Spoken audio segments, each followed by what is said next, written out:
Welcome back to Melodic Memories of Light's Monarch. I'm Casey, and today I wanted to touch on Kingdom Hearts first and foremost. As I've said in previous podcasts, Kingdom Hearts is one of my favorite things. It is one of the things that I find to be extremely important to me and definitely shaped who I am. Back in the day, growing up with Kingdom Hearts, Sora as a character was someone that I always aspired to be like, and his outlook on life and people and just always being hopeful, everything about him was just, I strive to be like that. His classic saying, "My friends are my power," was something that I really resonated with. As cheesy as it sounds, it was something that I always held dear to me because I struggled hard through, I want to say, junior high into high school, and even in my late teen years going into adulthood. It was a very big struggle for me, and the scene in Dream Drop Distance in particular, which is one of the more recent Kingdom Hearts games, which is crazy to say because it came out in 2012, but it was the one that kind of took place leading up to Kingdom Hearts 3, which was a huge moment in time, which I'll touch on here quick. But there was a scene at the very end of Dream Drop Distance. I will keep it spoiler free, don't worry, but it was just a scene. Sora's talking to somebody, and at the very end, he says the whole speech about his friends being his power, and it was a moment that really took me. It was a moment that kind of reminded me that everything is okay, that you can find power within yourself, and that you're not alone. Because I felt so alone in that moment, and it was such a powerful moment because I've seen it before. Like, this was my second time playing through Dream Drop Distance on the 3DS, and it's exactly what I needed in that moment, and it pulled me from that darkness. And in saying all of that, the build up to Kingdom Hearts 3 was huge for me. I remember the songs coming out by Utada Hikaru, amazing songs. If you haven't checked them out, please go do so. Don't think twice. And Face My Fears. Both amazing songs. Definitely recommend. But when those came out, I remember listening to them for the very first time in my truck and bawling my eyes out. Like, the lyrics just represented exactly how I felt and how it took so long to get to this point, but we're finally almost there. Because the music itself came out, I want to say, like months before the actual game. And the build up to KH3 was years in the making. So when that finally came out, my god, was that ever a moment as well. Like, the I ended up taking off 3 days of work, and it ended up working out to where I still had, I took 3 days off work because Kingdom Hearts 3, it just made sense in my brain. It made my brain happy to make those two coincide. And then they still gave me my 2 regular days off. So I had 5 days off in a row because I ended up swapping shifts with somebody to make it in a row. And it didn't take me that long to beat KH3, but what a fucking time that was. Holy shit. Just sitting there and gaming, and then taking a break, having some food, getting back to the gaming. And I don't often do that. It's just whenever Kingdom Hearts comes out, it's kind of like a ritual at this point of mine. But with Kingdom Hearts as a whole, and Kingdom Hearts 3 specifically, with that being the end of the Dark Seeker saga, which is Xehanort and Ansem and all those characters, like, that saga came to an end, which started with Kingdom Hearts 1 to Kingdom Hearts 3. We're now in the next saga, and the Lost Masters arc, if you will. And some news came out recently, which is why I'm talking about this. It caught me off guard, but also was something I could have expected. And it's that Nomura, Tetsuya Nomura himself, Papa Nomura, the creator, the mind behind Kingdom Hearts, he announced that he wants to be retired soon. In the next couple years, he's going to retire, and Kingdom Hearts 4 and this coming series, if you will, this Lost Masters arc, he wants to write it, the whole story of it, with an end in mind. So we are officially gearing up towards the end of Kingdom Hearts, which honestly is terrifying. It's deserved, very much deserved. Kingdom Hearts deserves a proper ending, and Nomura himself obviously deserves to take a break because he's been working his ass off this past 20 plus years. Like he's been in the game for a very long time, started with Final Fantasy and character designing until Kingdom Hearts came out. And when that happened, or when he got, asked to create Kingdom Hearts and put himself out there, that was his first really big directorial debut, if you will. And with all these years that have passed since, to know that this will be the end, or gearing up towards the end with Kingdom Hearts 4 eventually coming out, hopefully next year, but probably 2026 at this point, with the way we haven't heard anything about Kingdom Hearts until now, and Missing Link has still been missing, which was supposed to be the upcoming phone game, to continue more of the story, but haven't heard a thing about that either. Until this interview where we finally heard that Nomura wants to retire, and this is going to be the end. So it's just something I wanted to touch on a little bit, and it kind of makes me emotional. I remember reading it just last week, and honestly crying a little bit. Came out in the new Jump Festa, or I don't even know if it's Jump Festa. It's a Jump magazine, anyways. He was originally talking about Final Fantasy, as he has a prominent role in Final Fantasy VII, or the remake for it, with Remake and Rebirth.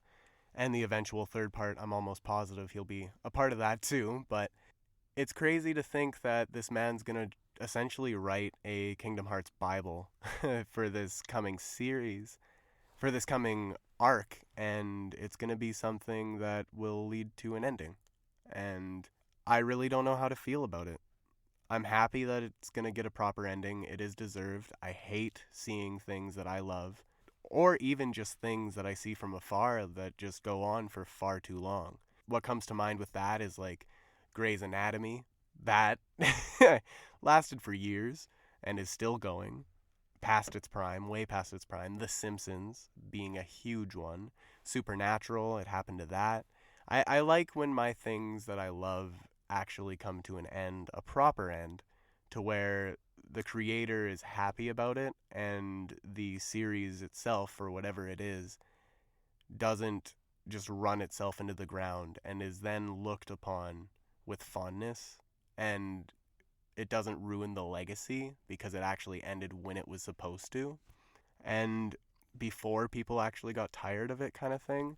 And it's nice to see that Kingdom Hearts is going to be following that suit, like Gravity Falls did, or Steven Universe, like these things that had proper endings to them, even though they could have continued on. One of the things that I remember from my childhood was watching Seinfeld with my dad, and seeing an interview with Jerry himself. I think it might have been on the bonus features of the DVD box set he had. But how Jerry Seinfeld wanted the ninth season to be the final one, on a play of... They had a whole episode about it, but it was just kind of the play of always leaving someone wanting more, always leaving the viewer, the listener, whatever it is, wanting more, rather than it just being drugged through the dirt, going out on top. And I can't imagine that ever being a bad thing. It sucks when it's something you love and it is something that you want more of, but you have to take yourself away from that and really remember why it's happening, like why it's finally coming to an end, and that everything does come to an end. It's just coming to terms with that, and I know that's hard for a lot of people, alongside myself, but I guess that's the struggle I'm facing, where Kingdom Hearts is something that is so important to me, and to know that it will finally end. It was a question that I was honestly asking myself over the years. Is Kingdom Hearts going to be something that I will be able to see to its end before the inevitable, enough time passes, I'm not going to be around forever. Am I going to be able to experience this series all the way to the end?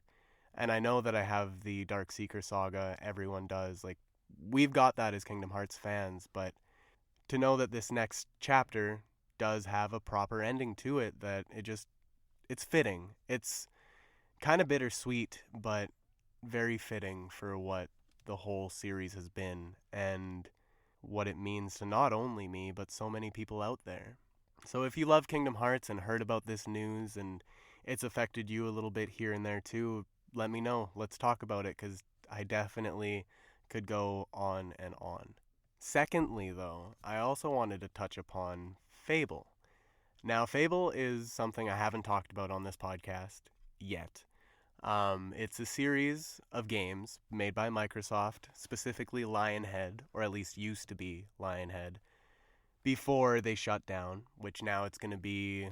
Can't remember what studio is going to be making it, but there is going to be a new Fable game, not related to Lionhead at all. Lionhead didn't make it because Lionhead doesn't exist. But that one has been in development hell for quite a long while now. There was a trailer that came out a while ago. We'll see what happens with it. I'm not holding my breath, but we will see. But with Fable, the original specifically, I remember growing up playing that because my brothers, the three of them, my stepbrothers, they had an Xbox when I first moved in with them, when me and my mom moved in. And I remember them showing me Fable for the very first time. And granted, I didn't play it until a while later, and I was way too young to play it too, mind you. All of us were. Because it's an M for mature, rated M for mature game, and it was one that we probably shouldn't have been playing, but there is far worse out there, not gonna lie. It was just something that opened my eyes to a lot, and it was my first kind of gaming experience. That wasn't just like old computer games like Freddy Fish and stuff like that. I also remember having a Blue's Clues game, but that's besides the point. With Fable itself, specifically, the first game, as I said, that one was one that I remember oh so fondly, and aside from Kingdom Hearts, is actually my favorite video game that isn't Kingdom Hearts. As Kingdom Hearts, all of the games, they are top of my list, but I've been asked before, what is your favorite game that isn't Kingdom Hearts? And the answer is always Fable.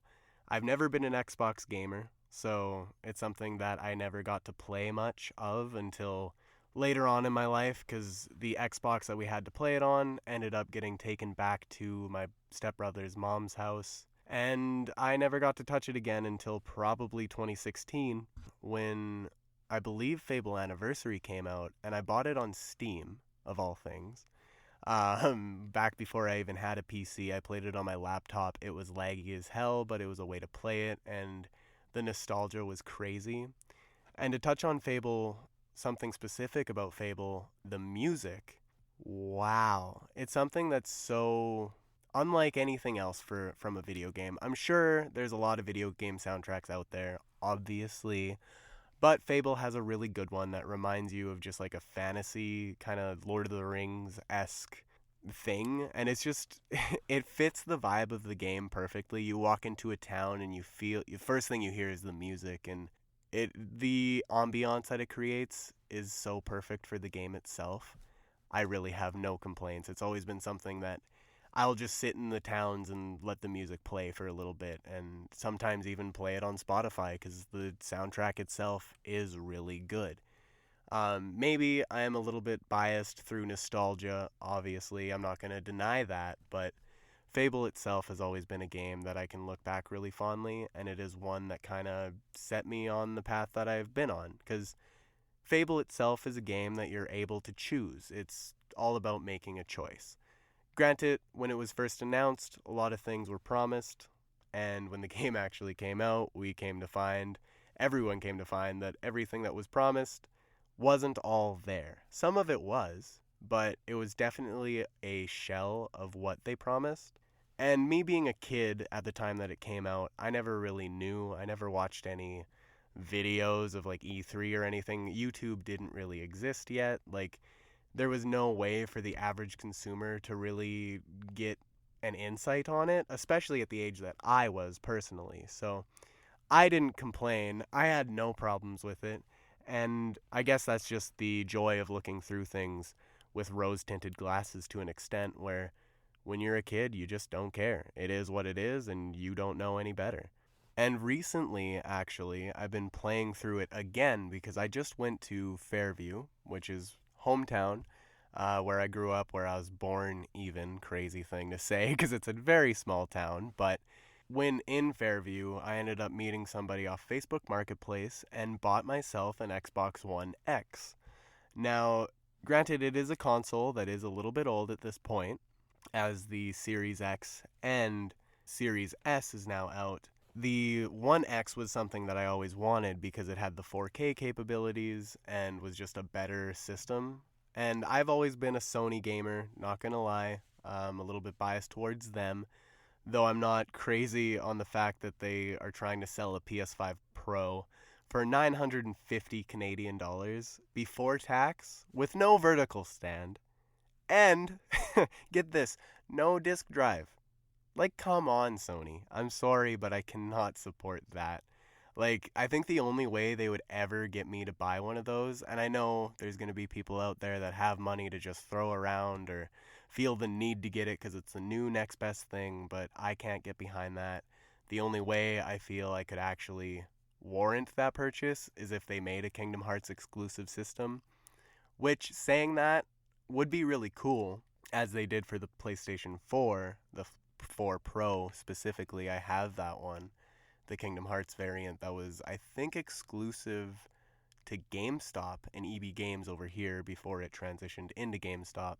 It would be interesting to see a PS5 Pro Kingdom Hearts version, but at the same time, I don't want it. Because I don't want to have to spend that much money, because God knows they're not going to throw the game in for any less. They're not going to just bundle it. You're going to have to pay like an extra fucking $90 for it. Almost guaranteed. It'll be well over $1,000.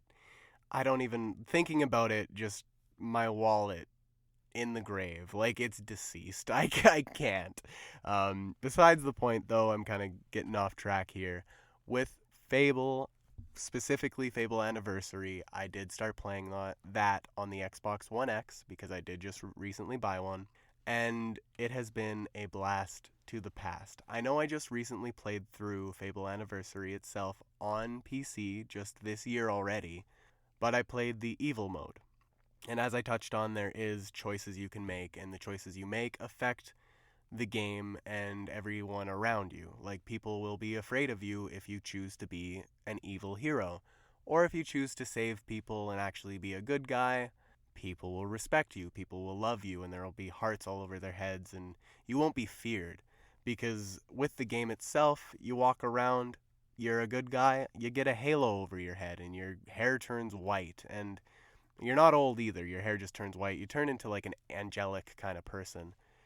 And then on the other side of things, if you're evil, you turn into like a devil. You get devil horns, flies are following you, red smoke follows your tracks when you walk.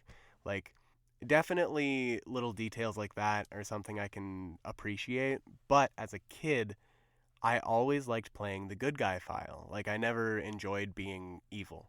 I don't know if that's to speak on my character or not, because even to this day, I still play not only Fable, but other games as well, usually with that same mindset. Even looking at Undertale, which also amazing music. Toby Fox, unlike any other. There's a reason why Nintendo got him to work on Pokemon. I hope to hear more music from him soon, and I hope Deltarune continues.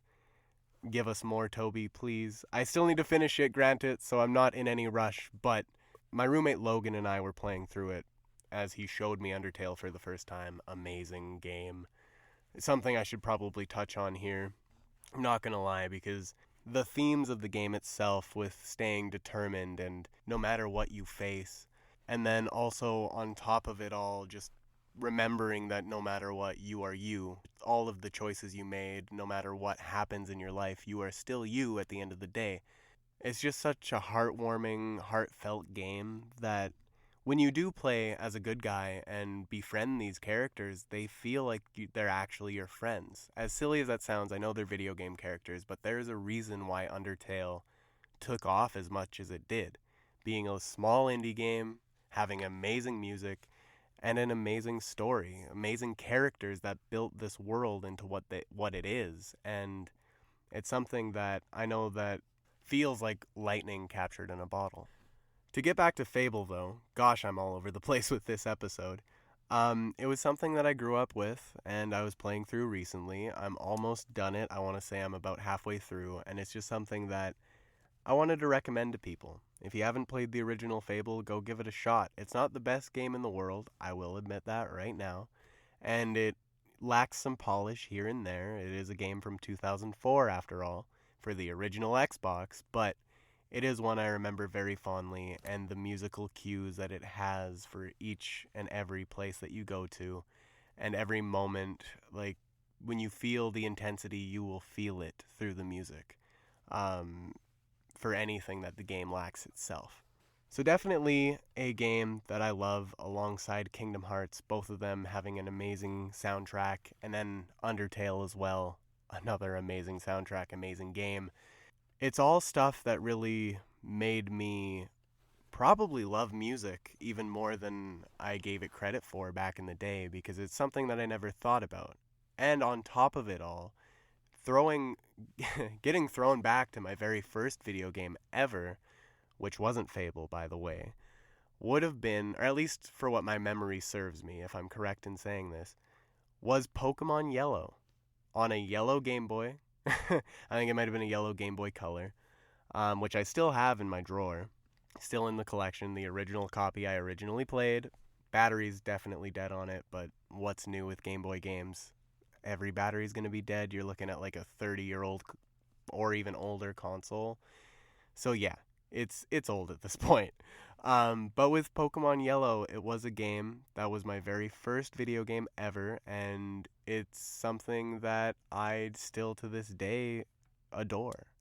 Pokemon itself has a lot of problems. Game Freak has a lot of problems. They don't make the best content. I will admit this right now. But Pokemon itself is something that I remember very fondly, and something that I still play to this day. Though I have not played all of them, I've played the majority of them. I think the only ones I missed out on were Black and White 2, and the whole Alola region with Sun and Moon, Ultra Sun and Moon. Never played those either. I kind of fell out of love with Pokemon in my teenage years, but then refound it again. So there is a segment there where I just kind of stopped caring. But with all that being said, I have also not played the newest game, Scarlet and Violet, nor did I play the Arceus, Legends Arceus. I started it, but I never got to finish it. But with Pokemon Scarlet and Violet, I did start it. I was there day one. I actually was there for the midnight launch of it, believe it or not, at my local GameStop. And I remember picking up the game, it being cold as hell outside. I am in Canada. The game came out in like November. It was freezing, but it was worth it. It was a moment in time that I remember very fondly. And even if the game didn't run good, like at all, saying it not running good is honestly a compliment because it lagged hard and was just a buggy mess. But it was a fun buggy mess. It's the first game that I ever played that was just like shit in quality, but was so fun. Like, it's weird to say that because it shouldn't, those two things should never be in a sentence together realistically.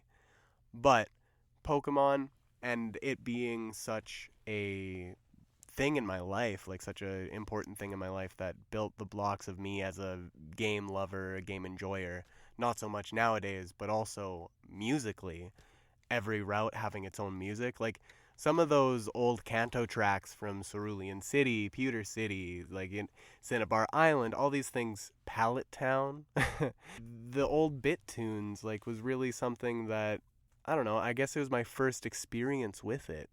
And it's just another reason why I love music, because it's also good for world building, which is kind of what it does in all these games that I've talked about. It is a part of a greater whole. And that's the beauty of music, alongside of it just being a feeling that makes you feel. It's also something that helps create this world that they want to drag you into. Be it video games, be it movies, TV shows, even albums. Albums themselves, which are just music, they create a world with this music, and it's unlike any other. I could go on, but music is just something that I can never describe properly because there's so much to it. There's so many reasons why I love it and why it's so meaningful to people. And everyone that you would talk to, you'd go if you walk down the street and asked anybody if they like music, their reasoning is going to be different than the next person you ask. And then the person after that. Everyone, they might be similar answers, some here and there, but everyone has their own connection with music, and it brings them back to whatever memory that is associated with it. And along with smell as well, smell is also something that's directly connected to your memories. But I know with music, talking to my dad recently, there's a lot of music that he listened to as a kid that he's told me it just brings him right back. And he does have, like I said, he suffers from epilepsy, but he also suffers from slight memory loss, which is really sad.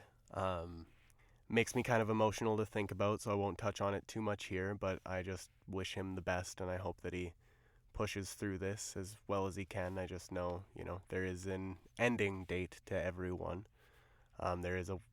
There will be a morning when I wake up and he won't be there anymore, and I gotta remember these memories just as he is doing, because he has lost his parents as well. But right now he's still around, and I cherish the moments I'm able to spend with him.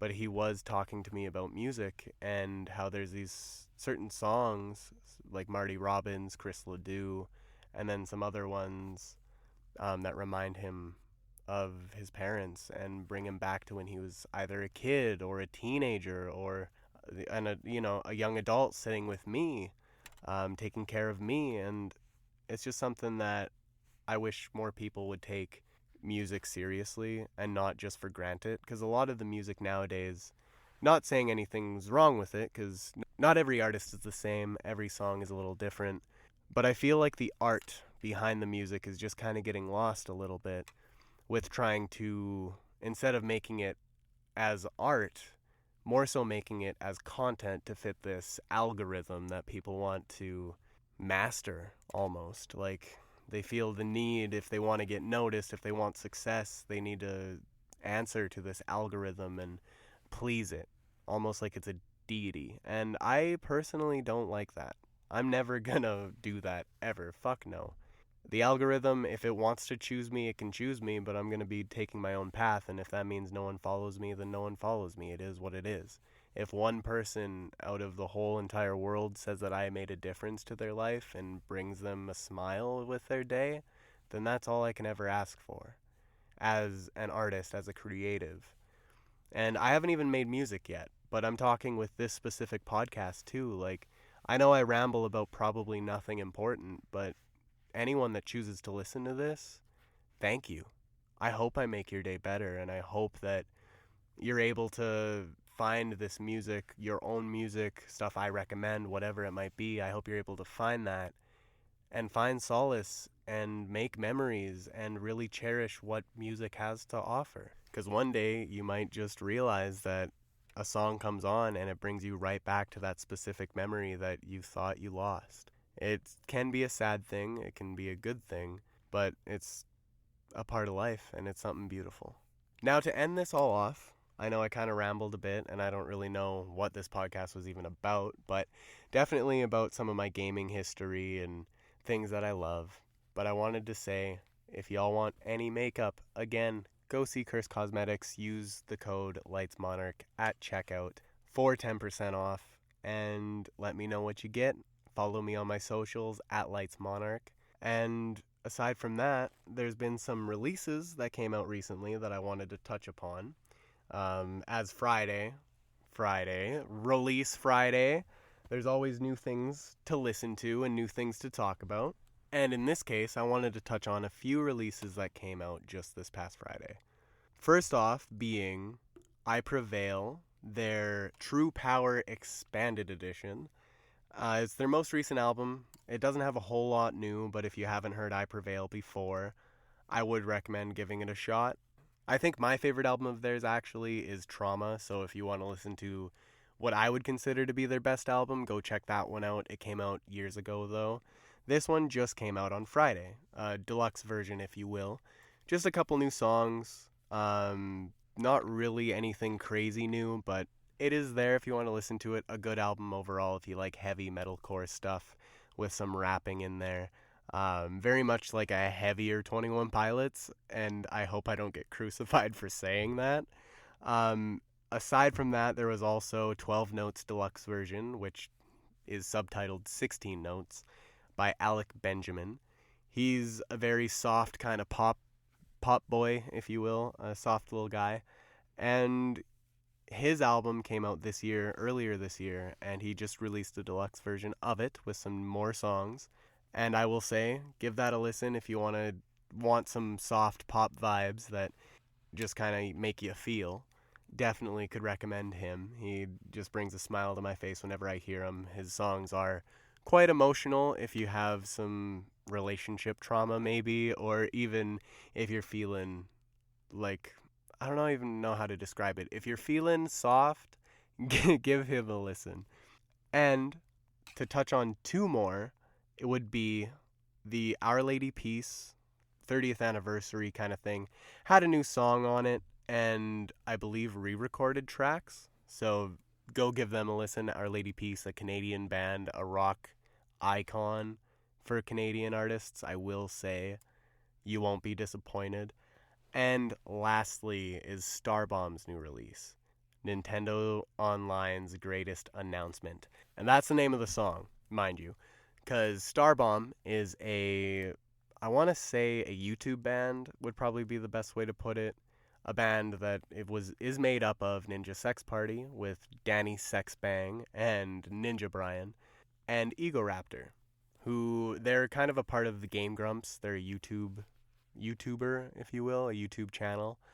And Starbomb is their like video game esque project, comedy music, of course, but very good if you want to get a laugh and you like Nintendo, you like video games, whatever it might be. Go give them a listen. You'll probably laugh your ass off, be it their new stuff, new album coming out next month, or their old stuff as well. And with all of that said, hopefully you guys enjoyed listening, and I am hoping to have my next episode be the next Black Veil Brides discography dive episode. I'm going to try my best. If it's not going to be next episode, then I promise it'll be the one after that. Just been struggling a little bit here and there with productivity and a little bit of mental health, but I will have it out for everyone and for myself here soon. And yeah, thank you so much for listening. And again, thank you for discovering the music within.